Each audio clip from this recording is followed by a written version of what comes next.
Hello, and a good morning, good afternoon, and a very good evening to you, the good and wonderful people of the tube. Hope you're well today.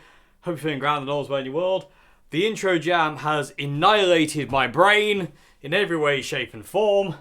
So bear with me while I try and get through today's A&Q Wednesday shorter condensed versions, thanks to algorithmic nonsense. Anyway, so 2 questions as usual, unfortunately, for the moment.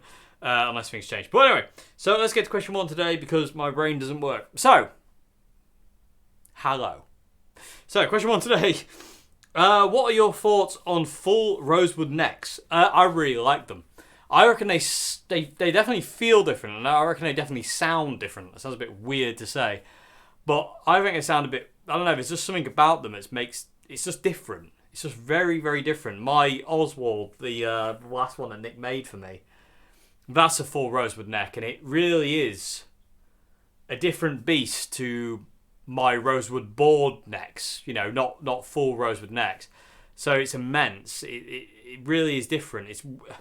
I didn't know what to expect. I didn't know what that guitar was, but I'd never tried a guitar with full rosewood neck before that guitar, so I didn't really know what to expect. And then when I tried that one, I was like, holy monkeys, that's really different. It feels different as well in the hand. Rosewood feels different to maple. It really does. It's really bizarre. I really like them. I think they're great. They sound warmer to me than a maple neck. I don't know. I don't know if that's me being neurotic, but to me they just seem. Sorry, I'm not here. They just seem to be a bit more. Warmer, darker sounding than just like a maple neck or a maple with a rosewood board or maple with an ebony fretboard or something like. They just seem to be a bit darker and a bit kind of more mellow, if that makes any sense. But I love them. That guitar is easily the prettiest guitar I own. It's absolutely stunning in every way, shape, and form. It's just a masterpiece. Nick is a genius. It's as simple as that.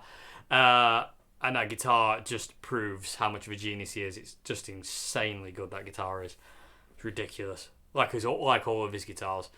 But yeah, I love rosewood necks. I think they're amazing. They're really, really cool. And they look gorgeous as well.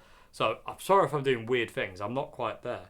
Anyway, next part of question 1 was, what's your favourite colour of white pickguard on a guitar? White, parchment, mint green, or aged white. Has to be mint green. I am an absolute loony for mint green scratch plates on Stratocasters. Or Telecasters for that matter as well.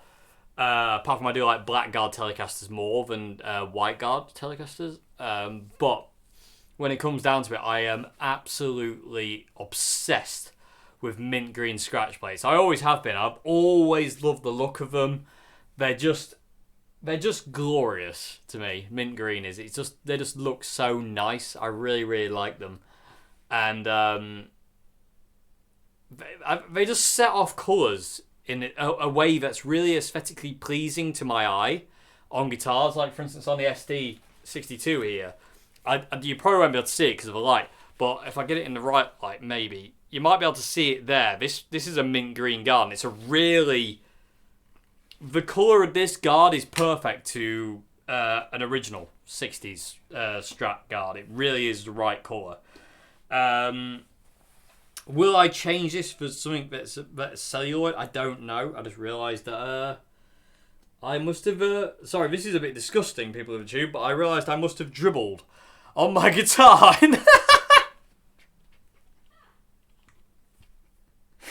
There's dribble on my guitar! Marvellous. Anyway, let's move on from my dribble. That's disgusting. Anyway, I must have been totally away with the fairies.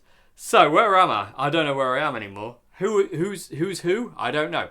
So, yeah, mint green's my favourite colour scratch plate. Let's just leave it there and move on from the dribble. God, I hope you can't see that in the video. That'll be interesting. Did Dave just dribble all over his guitar? Has anybody done that? Let us know in the comment section below. Has anybody else ever just got lost and dribbled on your guitar? Because I know I've seen John Frusciante do it, so it's cool. Well, to me anyway. And I've just realised it's all over the...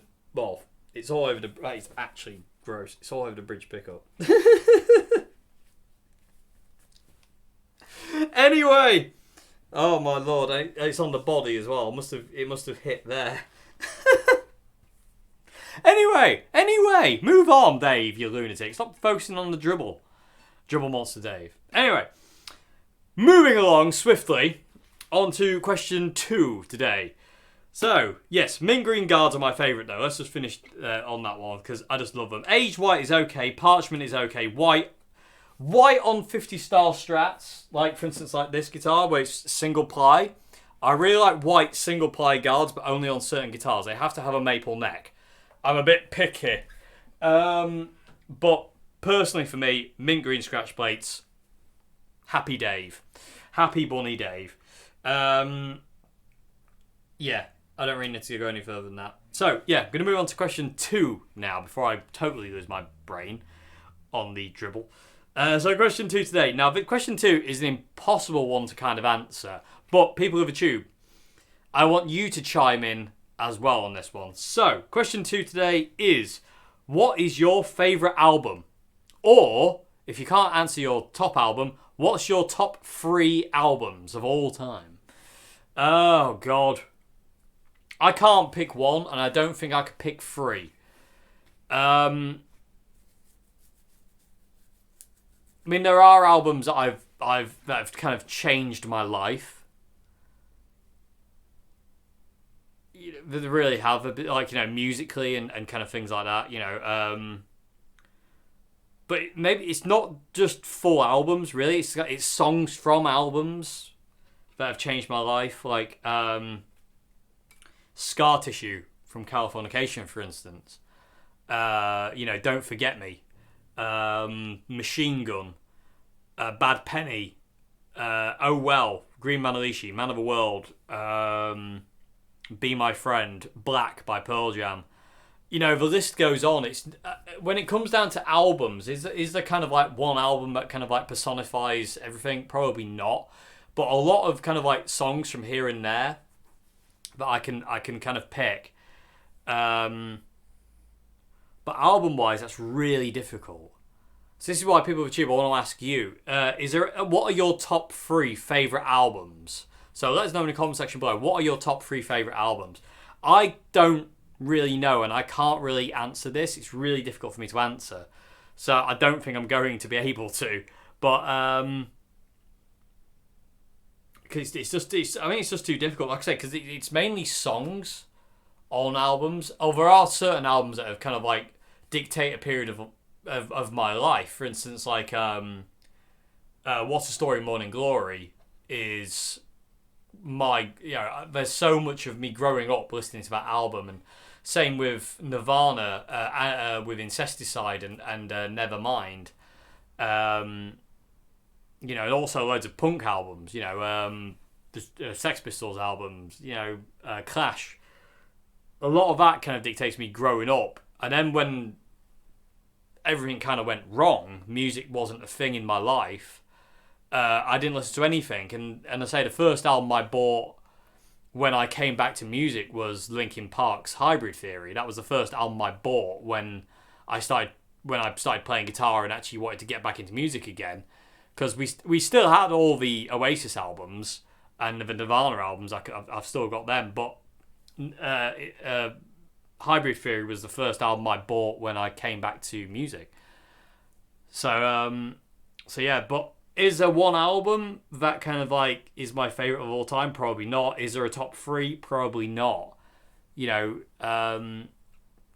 really hard to pick one or even 2 or 3. There's just so many albums that I've heard in my life where I'm just like, I absolutely love that, and it's changing me, or changing the way I am, or not changing the way I am, but changing my perception of the way I am, or whatnot, and make me feel less alone, or less sad, or happy, or whatever, I can't pick 3.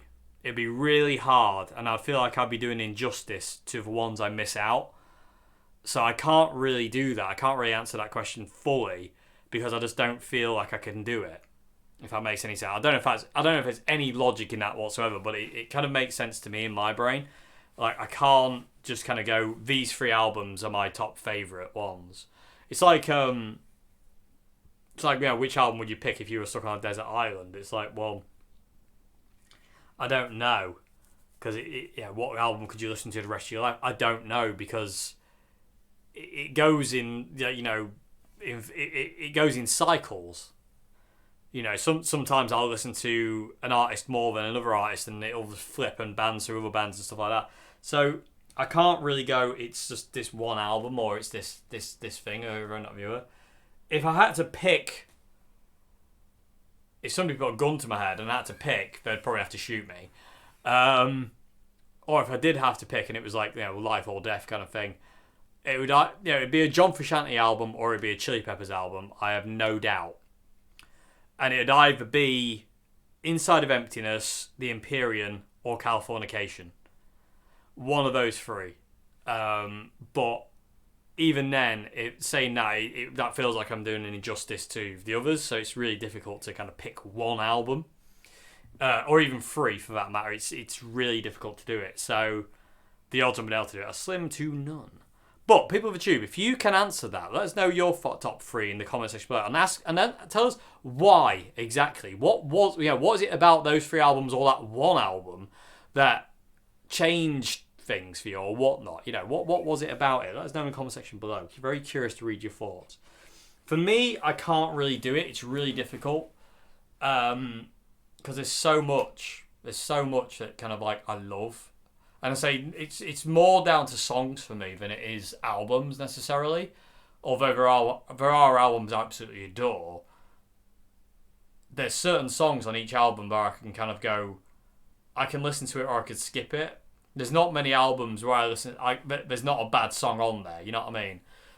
Stuff like a lot of John Frusciante's albums I can listen to every song. Inside of Emptiness is that album. I can listen to every song. There's some songs on other albums I can happily kind of skip to get to another one, if that makes any sense. But stuff like Inside of Emptiness is one of those albums. Californication is one of those albums. Electric Ladyland by Jimmy, that's one of those albums. Then Play On by Fleetwood Mac, that's another one of those. Photo Finish by Rory. 10, Pearl Jam. Candlebox, their first album, flawless. Who else have we got? I mean, this I'm kind of going on a bit here now, but that's what I mean. Like, there's some albums are pick and choose, if that makes any sense whatsoever. But I don't know if that makes sense, but that's the way I kind of feel about it. But yeah, people of YouTube, let us know in the comment section below if you can answer that. What are your top 3 albums? What are they? And why? Why is that? Let us know in the comment section below. Anyway, people of YouTube, I'm gonna have to get off because short videos. Thanks for forcing my hand. Anyway, algorithmic nonsense. I don't know what they're going for. I don't understand what they're going for. Just quick turnaround, probably. Anyway. I hope you enjoyed this Q&A, people of YouTube, for what it is. I hope I've answered your questions okay. I do apologise that it's down to 2 questions again. I'm so sorry. In the description box below, there is an email link. If you want to submit a question for Q&A Wednesday, email me at the description box in the description thing. And and I will see you again on Friday for another vid. Should be quite interesting and cool, hopefully. And I'll see you on Friday for another one. Have a great morning, afternoon, good evening. I'm off to clean the dribble off my guitar. And have a great one until then. So goodbye now. Thank you very much indeed for watching.